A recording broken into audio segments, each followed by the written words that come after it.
afternoon to all of you. And thank you for joining us in this discussion on the future of work in Africa. My name is Aurora Nered, and I'm the director of the Norwegian Council for Africa. We are a human rights organization based in Oslo. So, as we know, the African continent has experienced significant economic growth the last decade. At the same time, it is faced with a huge challenge where we see that 30 million youth will be entering the African labor market each year in the coming time. Today, we will be looking at what the main challenges and possibilities of work on the African continent is. And to explore this topic and make us all a little bit wiser, I'm joined by a fantastic panel today. With us from Ghana is Nana Winful Finn, and she is the regional director of Norfund in West Africa. Norfund is a state-owned investment fund, a Norwegian one, with a main objective to create jobs and to improve livelihoods through investment in business. From Tanzania, we are happy to welcome Rachel Msengi. She is a lab manager at Smart Codes, and they're a digital transformation platform with the mission to solve challenges through creative ideas, media, and technology. Last but not least, we have PhD fellow Teshome Hunduma Mulesa, and he is now undertaking his PhD at the University of Life Sciences here in Norway, looking at the agricultural sector in Ethiopia and its role in job creation. A warm welcome to all of you in the panel. A warm welcome also to all our digital followers this afternoon. We will start with the panelists giving an introduction to the complexities connected to the work that they do. Then we will have some follow-up questions. And at the end, we will open the floor for our digital participants for questions. So please enter the questions that you have to our panel in the chat in the Zoom. So to start off our discussions, I would really like to hear from Rachel Msengi. So please, Rachel, we are ready for your presentation. Okay, so my presentation is all going to be verbal, but thank you so much for having me here. I'm super excited to be on this panel. So basically at Smart Lab in Tanzania, our main goal is to connect innovative startups, entrepreneurs, or even students who are pursuing technology to corporates. Now, the reason why we have that as our goal is because what we've seen also having it working in an agency environment is that most corporates are looking for innovative ideas, and they're looking to tap into innovation because, as you guys can also see, Tanzania now is one of the top East African countries that is actually pursuing innovation in the term of the low income index. So with that in mind, there are so many corporates who are looking to venture into innovative products so that way they can be more customer centric and try to help their consumers in any way possible. So with that knowledge, we were saying, we also know a lot of talented people, a lot of talented companies that can also provide that need of innovation to businesses.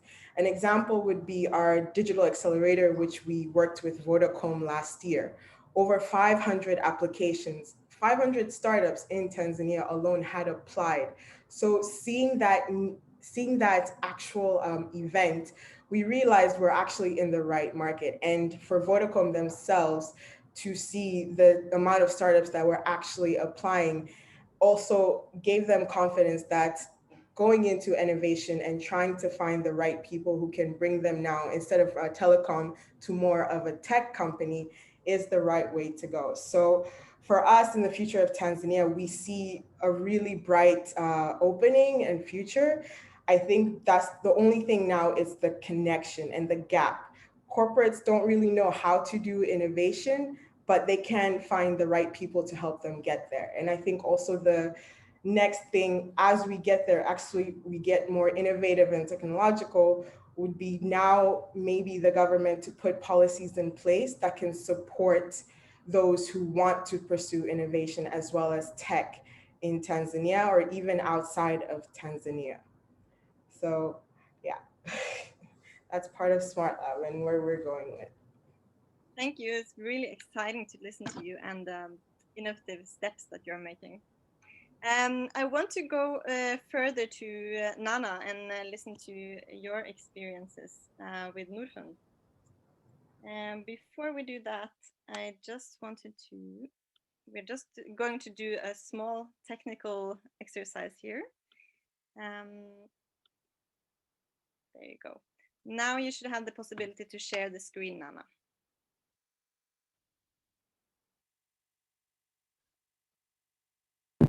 Sure, please give me just 1 second while I figure out the technology part. Of course.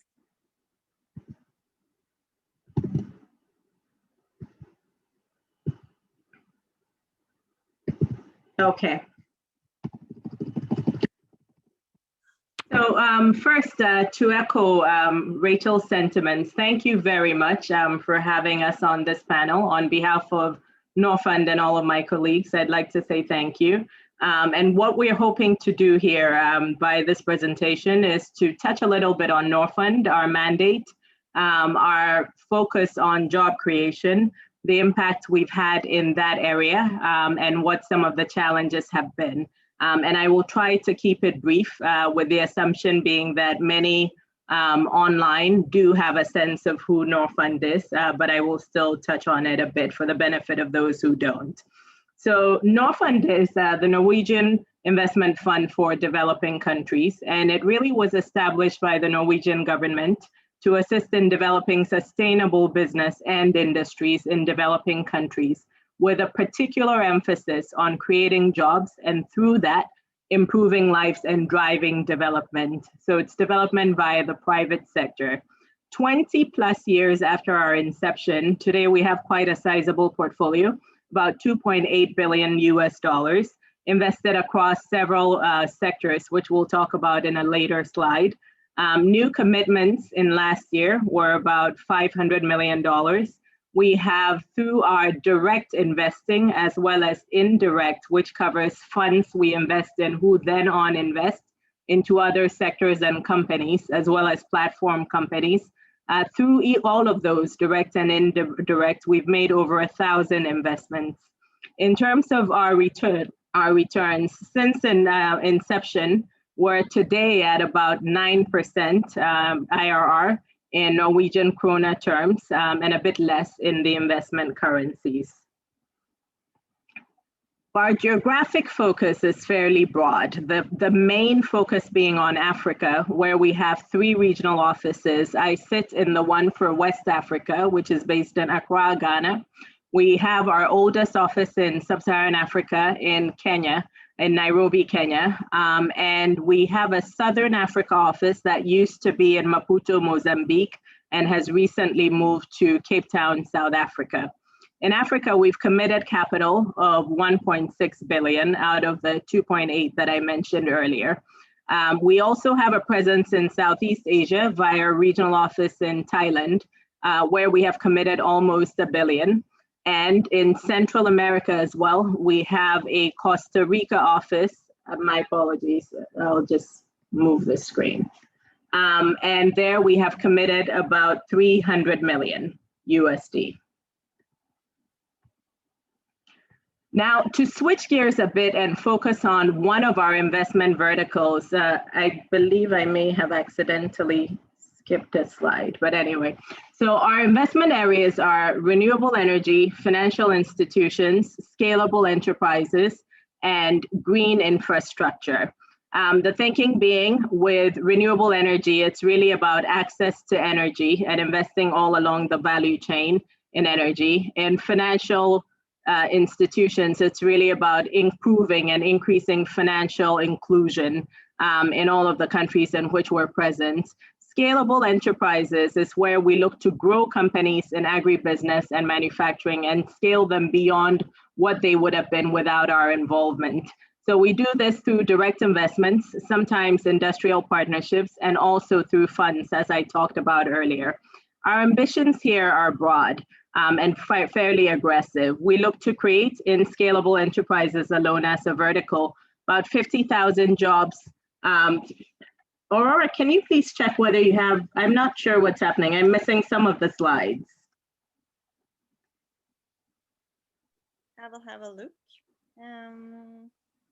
Let's see. My apologies, everyone.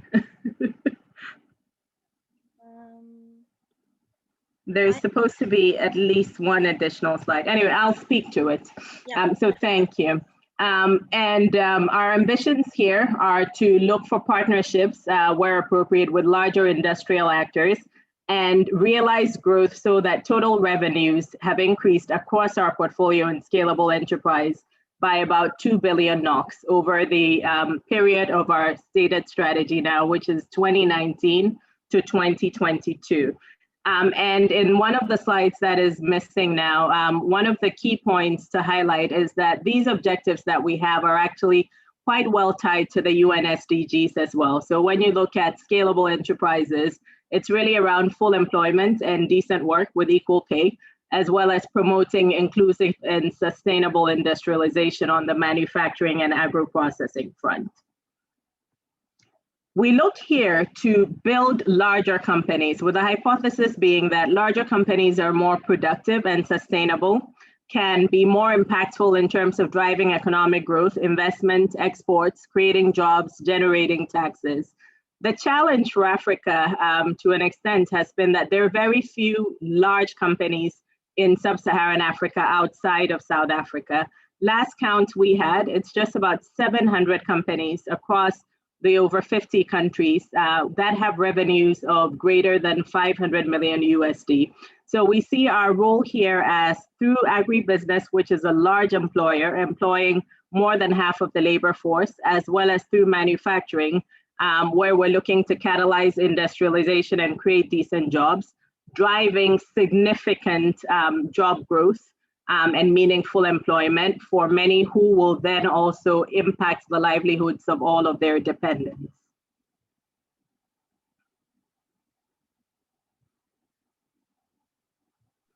In terms of job creation and how we have approached it, what we have been able to do in terms of impact now, today we have, for 2019, almost 15,000 new permanent jobs created, of which about 2,500 are in least developed countries. 22,500 new jobs created when we include temporary jobs.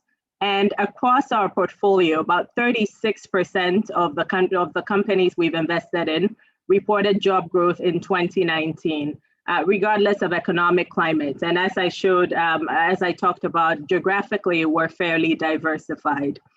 CDC estimates that 3.5 jobs are created in a supply chain for every direct job. So using that measure or that approach, this would translate to almost 70,000 new jobs created in 2019.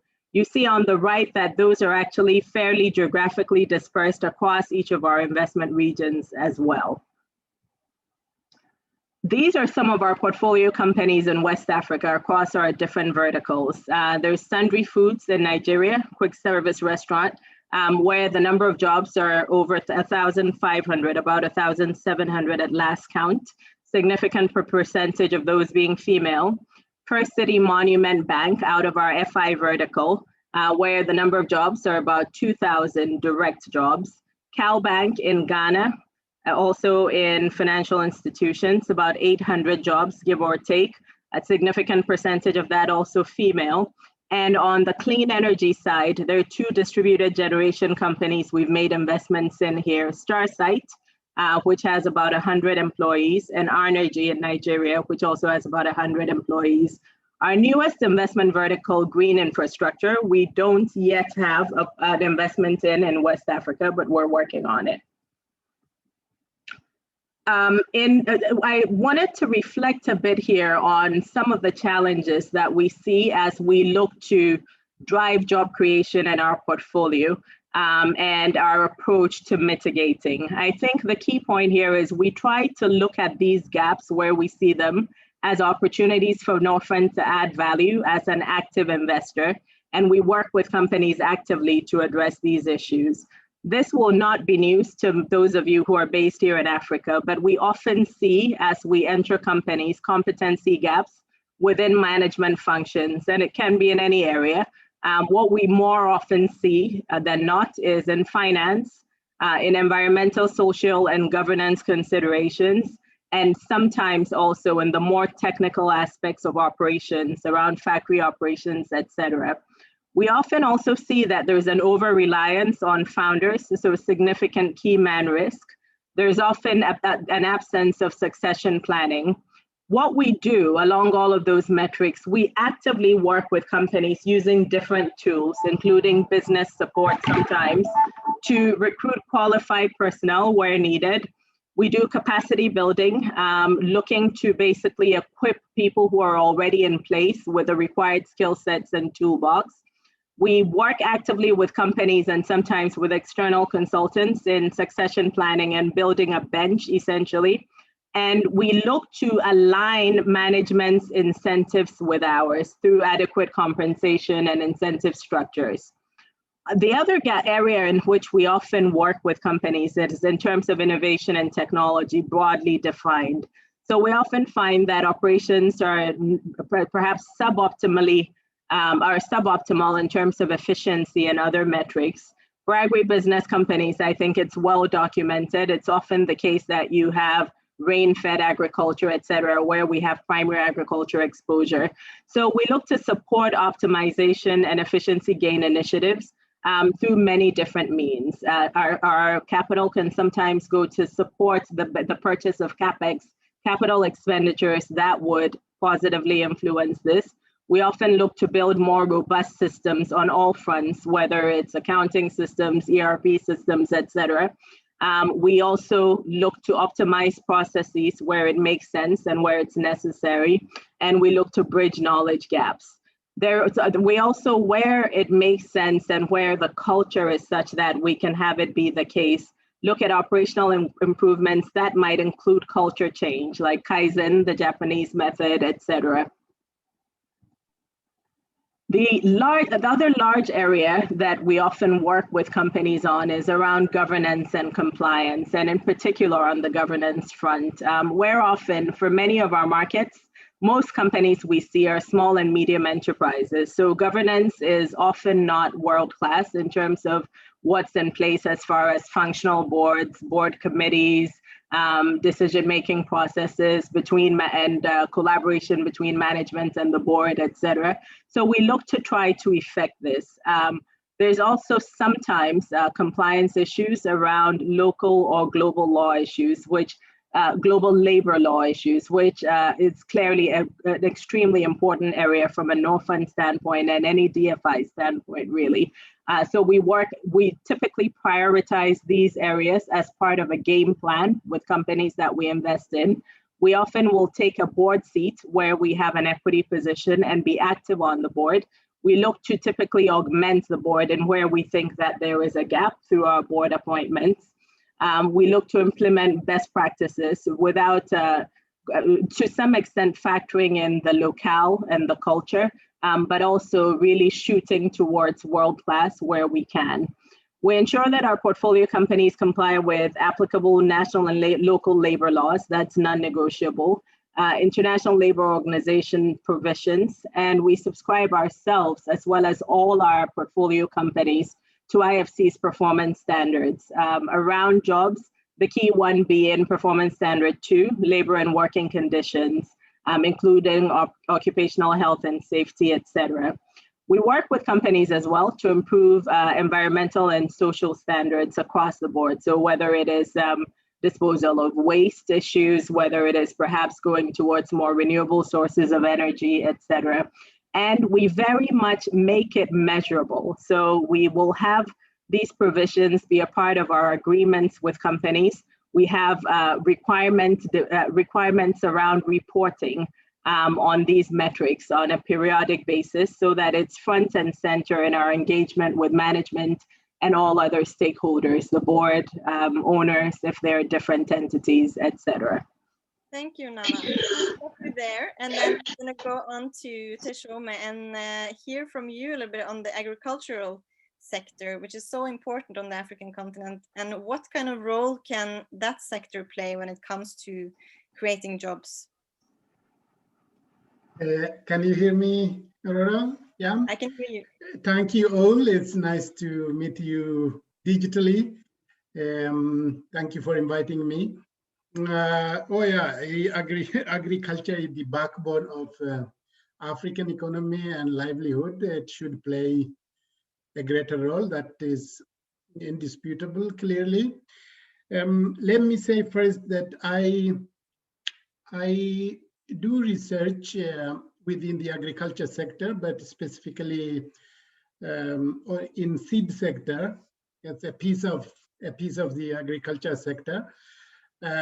I specifically look at seed security, which means how farmers can access preferred plant varieties and enough quality seeds whenever they need and close by. And so I look at the system, the seed system, and how varieties are developed, how seeds are multiplied, and how they are distributed and used by farmers. So it involves a lot of actors, private, public, community-based farmers themselves, and also it involves policies and legal instruments that govern the seed sector. Having said that, well, you know, agriculture is a basic thing for African economy, livelihood, but it is also important to mention that most often we hear that unemployment and the youth swelling, the youth bulge, as some prefer to call it, is a source of instability and conflict. I would like to link this specifically to what is happening in my own country, Ethiopia. As you might have heard this week, there is clearly a civil war right now. A country that was stable for many years turned out to this situation. And I want to link this, unemployment, youth, increase in the population of the young people and the instability in general to this particular situation. And the 2019 Nobel Peace Prize winner, the Prime Minister of Ethiopia, came to power with a youth protest, which is basically because of social and economic injustice and inequality. The youth protest from 2016 to 2018 led to a shift in leadership, and he came to power. Then gradually things turned out in a different direction. Now we have this situation. So it is also possible. It is possible to use this unfavorable situation, as many people would like to see, the growing population of the young people into something positive. This is a labor force. This is youth means energy. Youth means fun. Youth means it's a happy age and a labor force. So you can convert this into something good for Africa in general. So according to some literature, we expect 330 million youth entering into the labor market by 2025, already in a few years. And most of the agriculture we have in Africa is family farming, which is less than 2 hectares, basically. this is the majority. Looking into the agriculture sector, around 33 million farms in Africa are less than or is practiced by household in less than 2 hectares, and that is what people make life of. So it is possible. It was possible until 1960. Africa was self-sufficient in food until it became now a net importer of cereal crops today. So these can be changed by specifically targeting youth and specifically targeting the agriculture sector that can create jobs. So if you look then into agriculture, it goes from production, processing, marketing, to even the sector that some people would like to call food away from home, restaurants and the food chains and so on. So these are the agricultural value chain where you can make intervention. If I use just a very simple example in the production area, today it is most farmers, most small-scale farmers produce food once a year. It is rain-fed, it is produced once a year. But irrigation can only cover 6% of the African agricultural land today. In my own country, 2% of the agricultural land. So if you make sure that technologies allow young people to produce 2 to 3 times a year during the dry season, after farmers have harvested their crops, if they just produce 1 to 2 times a year during the dry season using irrigation, that can be groundwater, that can be using rivers, that can be through water harvesting technologies. And you can also prioritize what kind of agriculture production you would like to do. You can target high value crops that are marketable, that you can produce, that you can market for a bigger value. For example, vegetable, you can produce tomato seeds and sell tomato seeds for $3,000, for example, that covers just a hectare. So it is possible to do those kinds of interventions at production level.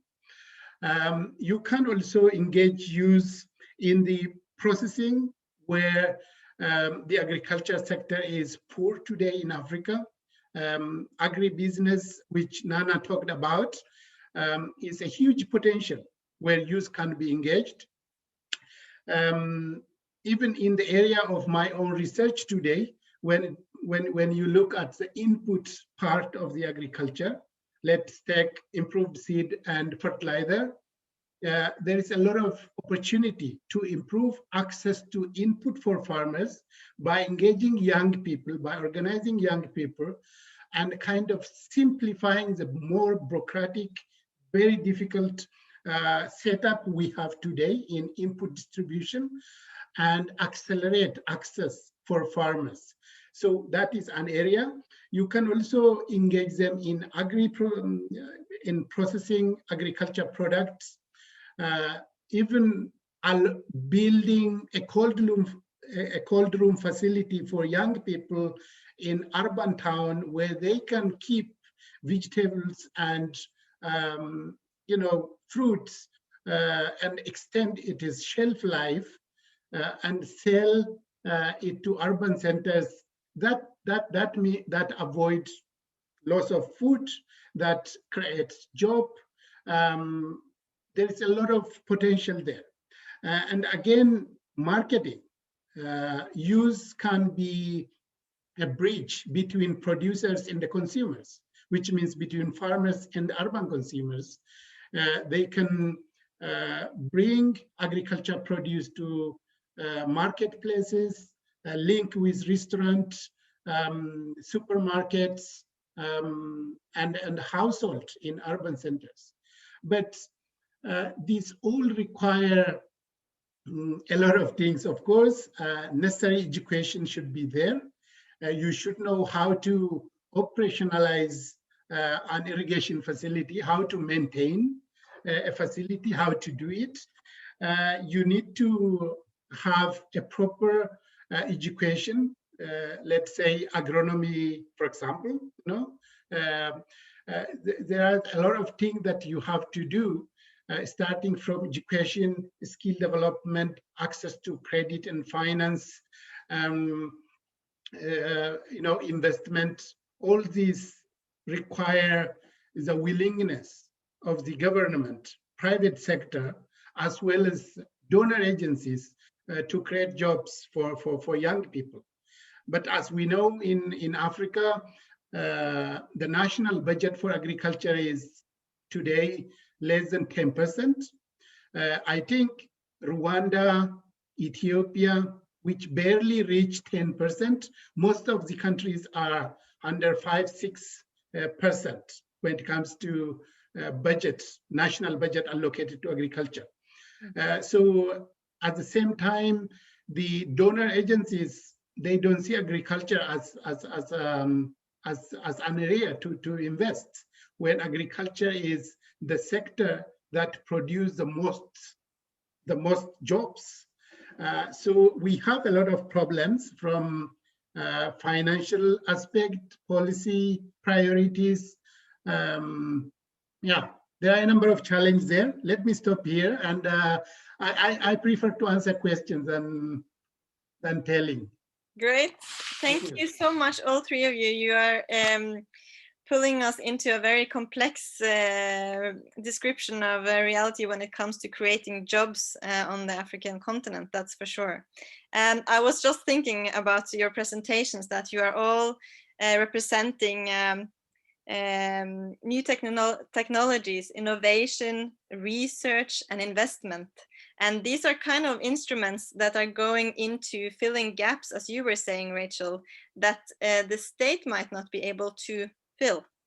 So my follow-up questions to you this time around is to see, how are you being met by the states, and how important is political leadership and policy making to make these jobs a reality? We can start with you, Rachel, if you have any comments. Well, thank you for that lovely question, Aurora. And political leadership is important. I have to say, especially if we go into the agricultural business or agribusiness, or now in the innovation side, we're going into agri-tech. It's super important. And because also, like take example of our city, Dar es Salaam is growing massively, and with also rapid urbanization. So the government right now, we can say, needs to also create mechanism in place to support agribusiness to thrive.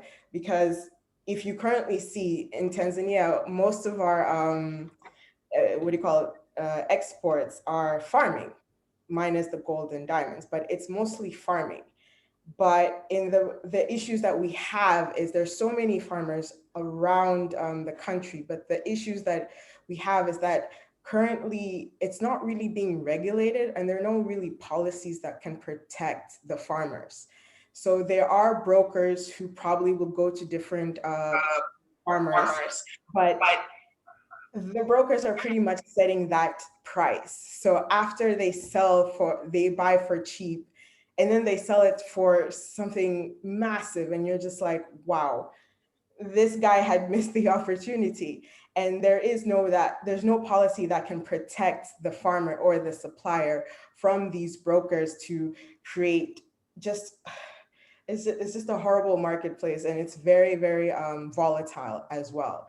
So I have to say, yes, political leadership is very important, especially if you want to create jobs and protect the people who are working very hard to try to feed their families and also to grow their business. If there's no policies in place that can protect the ones who just want to grab and make a quick buck, then no way the jobs is going to grow. And I think also when we look into like funding from NGOs, trying to also help the country create those policies in place, making sure the mechanics are there before actually just giving money to something that it might not even be, the issue might be not even economic, it could just be political. So also seeing that is the most important thing I have to say. Thank you for that. Nana, do you have anything you want to add? I agree with many of the points that Rachel made. I think I would just emphasize also that in order to have job creation, you need to have growth. And in order to have that growth in businesses, it's really about creating an enabling environment for businesses to grow. And that really is, from my standpoint, a leadership and policy issue, and needs to be a focus at that level for that to happen, whether it's around policies around jobs and targeting specific sectors or demographics. It might be youth employment. It might be large scale programs around mass job creation. In Ghana, we've had over the last few years a Planting for Food and Jobs program where that is the intent. And so I think it's really around putting in place large-scale programs that we recognize will address unemployment today, as well as help businesses grow to feed the pipeline for job creation and additional jobs going forward. I think it's also important from a policy standpoint to have in place policies that make it attractive for other sources of investment other than government to help companies, particularly in the private sector, grow, to then drive more job creation. So it's all of the things we all know about around making it easy for people to do business that can attract and having sort of rule of law and all of the necessary recourse, et cetera, and investor protections that will attract other pools of capital to, combined with the local sources, drive growth. So those are the comments that I would make in addition.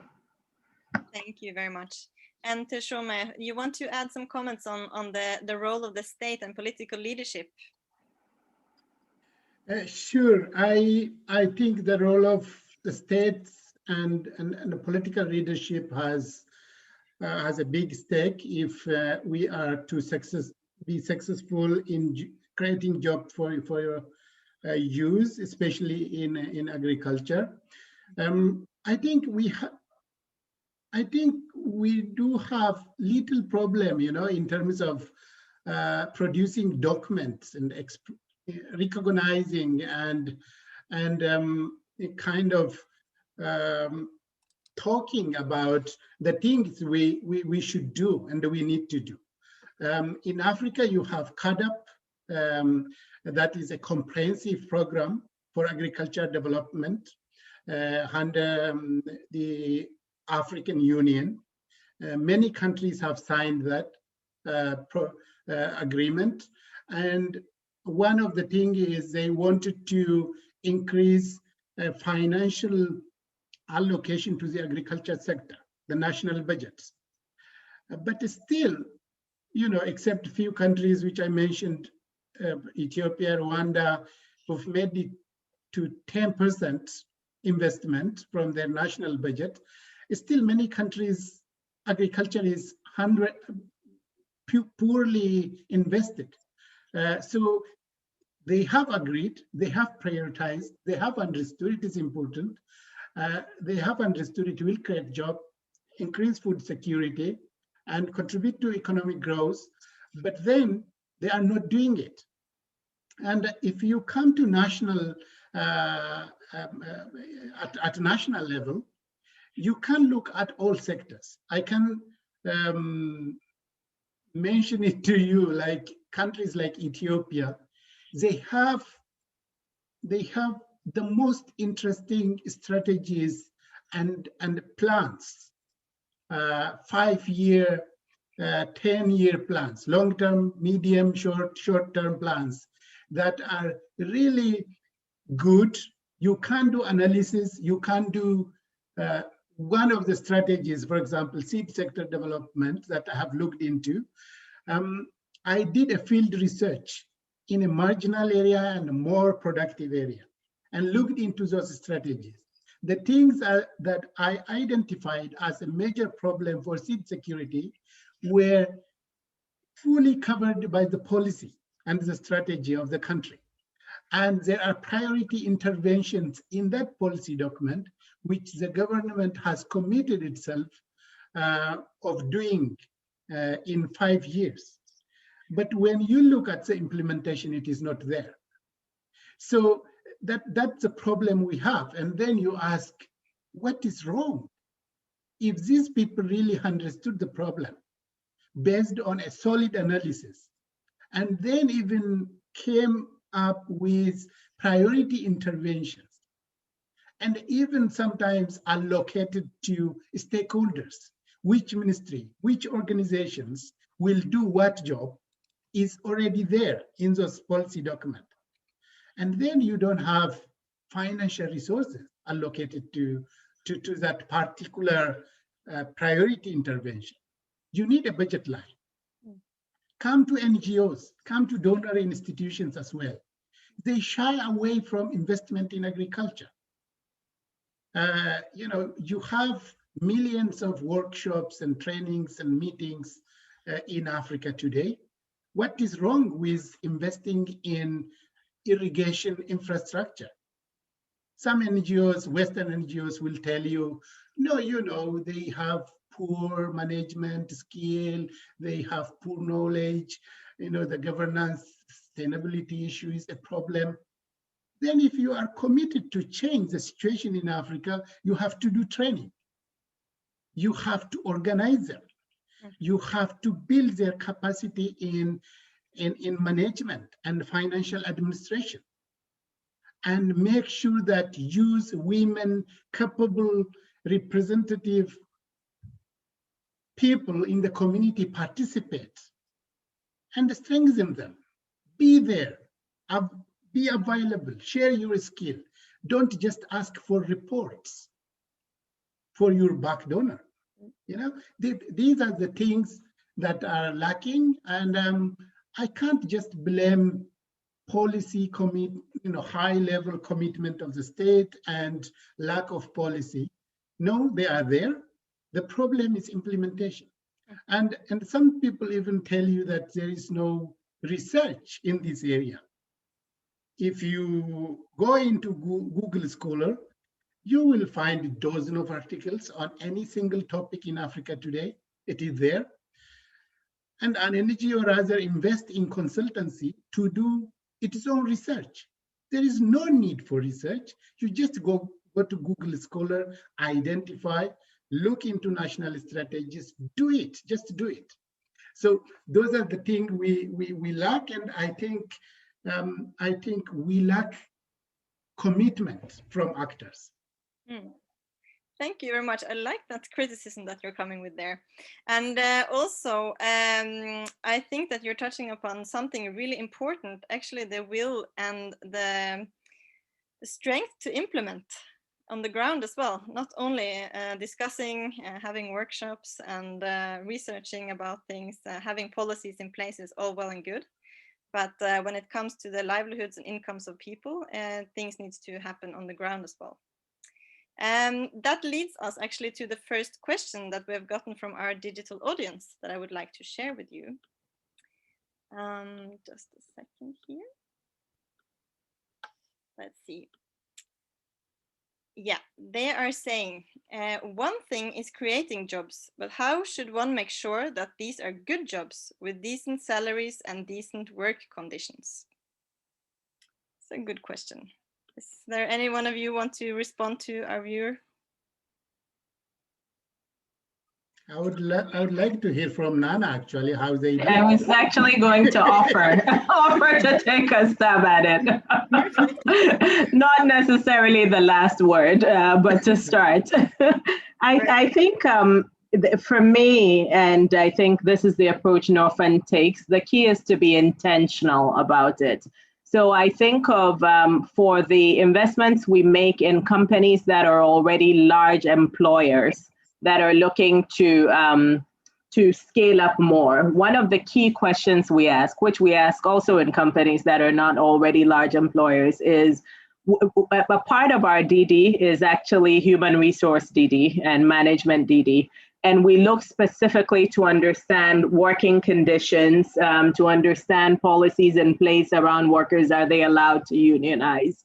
Is there a grievance policy in place? What happens when there are abuses? Where are their wages? At the very least, they should be in compliance with local law, but are they even doing better than that?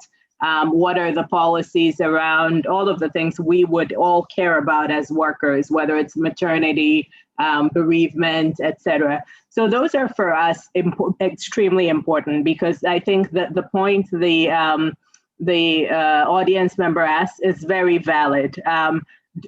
Africa needs jobs, period. But are we really driving development if most of the jobs that are here are of such a poor quality that they're not enough to sustain a family or sustain the workers' dependents? There is no sense of pride and ownership in work, etc. So we have to be long-term in our thinking. And I think for us as DFI, the good thing about our source of capital and our mandate is that it's very clear that in addition to looking for commercial return, development impact is important to us. And we have chosen on all of the metrics around development impact to focus the most on job creation. And it's not just jobs, or any jobs, it's high quality jobs that will actually improve lives.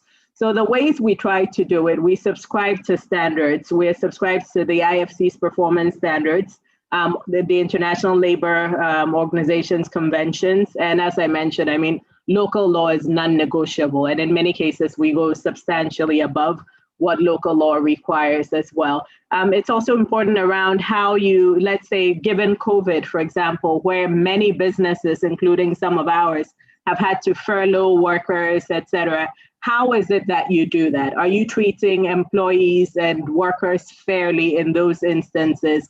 And I think we make it clear enough and make sure there is sufficient enough alignment, both in terms of stated intent, but we're participating on the board in all cases where we're an equity investor. We're active on board committees, the relevant ones for driving this. In many, our standards are also part and parcel of the investment agreement, so they go alongside our capital. So when you agree to partner with us, you are agreeing to these things. We're also active in monitoring. Of course, over a 20-year period or decades-long period, you will have lapses every now and then, but we try to be very candid where there are mistakes made and to quickly course correct. So that's been the approach that we've taken in this regard. Thank you, Nana. Yeah, it's a big and very relevant question. What types or what kinds of jobs are we making, and are they also sustainable? Mm-hmm. So, as you were mentioning earlier, you also said that you and your portfolio at Norfund is closely connected to the Sustainable Development Goals, which is another challenge facing the African continent and the countries there, at the same time as job creation. You've had another question, as we were just talking now, Nana, and it could be something that also Rachel could answer. It's somebody is asking, what role does innovation play in your investments, and are there investments you made recently in companies with innovative modules? So I'm thinking about innovation as a topic, and maybe Rachel can also join in there. And we also heard a lot of innovative action going on in Ethiopia. So I think this is a very key word at the moment. So please, you can start. Sure. Absolutely. I think within each of our investment verticals, we look very much to support growth and expansion, which can be driven by innovation. So whether it's going into new business areas, expanding existing business areas, going into new geographies, using technology. I will say upfront, we're not a technology investor similar to, say, a venture capital fund that focuses just on technology. But I think we recognize that given the state of the world and what we all see, technology is going to be an enabler and a driver for many businesses and many sectors. Rachel mentioned agri-tech.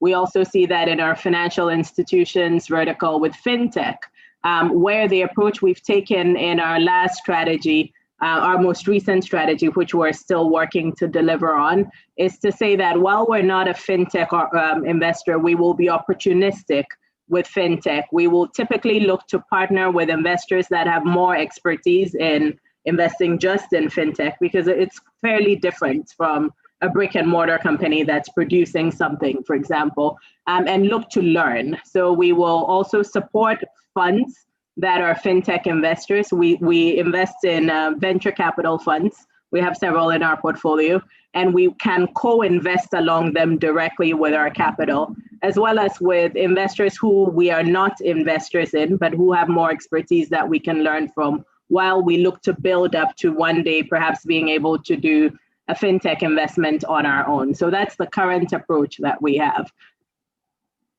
Great. Rachel, what do you think you want to add to this innovation being a big part of what you are doing?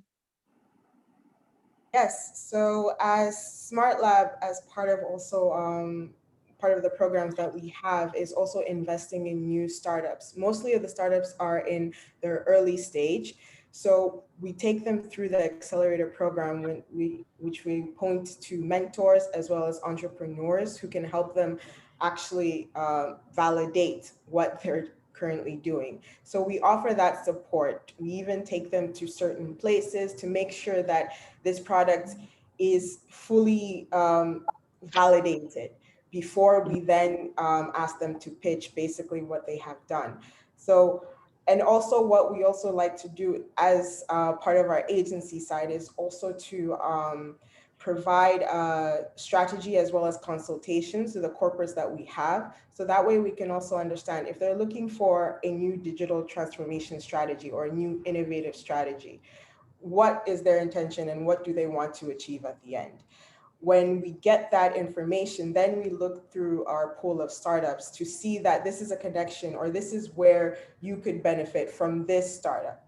So in that process is also helping the startups actually enter the corporate world and also understanding how investors work, and maybe even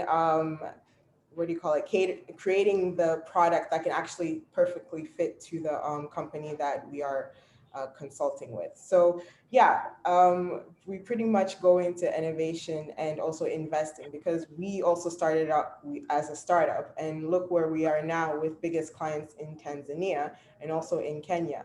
So also having that mindset of how a startup works is actually one of our biggest key selling points, that we know how a startup goes from start to finish. So we're the ones you should be looking into to help you or help other corporates be innovative, even the government as well. Exactly. Thank you very much. We're having one more question, and I think that will be our final question for the panel before we round off. Time is running fast. This last question is, what are the steps that has to be taken at the level of African countries to promote agri-tech expansion? So what steps needs to be taken to promote agri-tech expansion? Is there anybody who has any thoughts on this? Teshome, what do you think? You're on mute. I don't think there is an easy recipe for it, but you know, there are practices and lessons out there to create jobs. Innovation is part. When people think of innovation, mostly we tend to look at the digital world, but there are also non-digital innovations, using solar energy for pump irrigation, any innovation that improve agriculture production productivity is something we need in Africa. So I think there are things that we know really are useful to invest in, that help us use available resources more often than we do today. Cultivate a land 3 times a year than just once, and they use the human resource which is out there. It's what we need is investment, actually. There are graduates throughout Africa today with bachelor's degree, master's degree, who have no jobs. You can start there. And you can identify what exactly, and provide them support. So there is no A to Z steps as such. Whenever you want to do something, you need to actually go down there, consult people, identify what they are interested in, what they see is feasible, what they see is working, and profitable. It is also all about job satisfaction that you asked previously. Today, I don't know, the size of South Africa and Mozambique arable land has been occupied by private investors in Africa today. Around 20 million, I guess. I have statistics somewhere, hectares of land. Are they creating enough jobs? Are they providing a good working condition? Is it worth to invest in small scale farms than a large scale one? So these are questions that have been asked, and research have recommended where to invest. So it is just to go for the feasible ones, and do together with the people, not tell them what to do, but do together. I think that that's what I have to say here. Yeah. Thank you very much, Teshome. What do you think, Rachel, about this quite complex question that we got at the end here? It just made me think about, there were actually 2 agri-tech startups who actually applied for our accelerator program.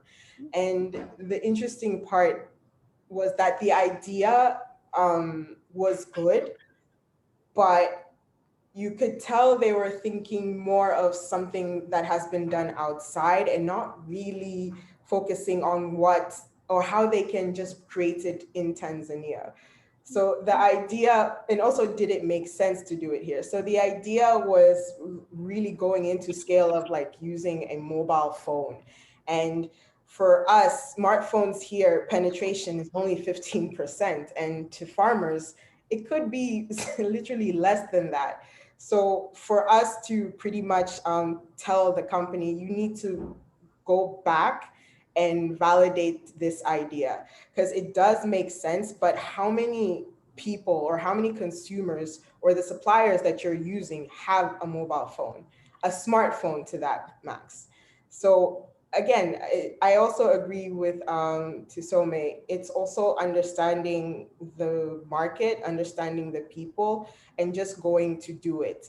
And also, I like the idea where you said to stop telling them what to do, because sometimes that does happen when it's a person in African developing countries sees an investor from abroad and tells them how to do this. And you're like, okay, you don't really understand my country, do you?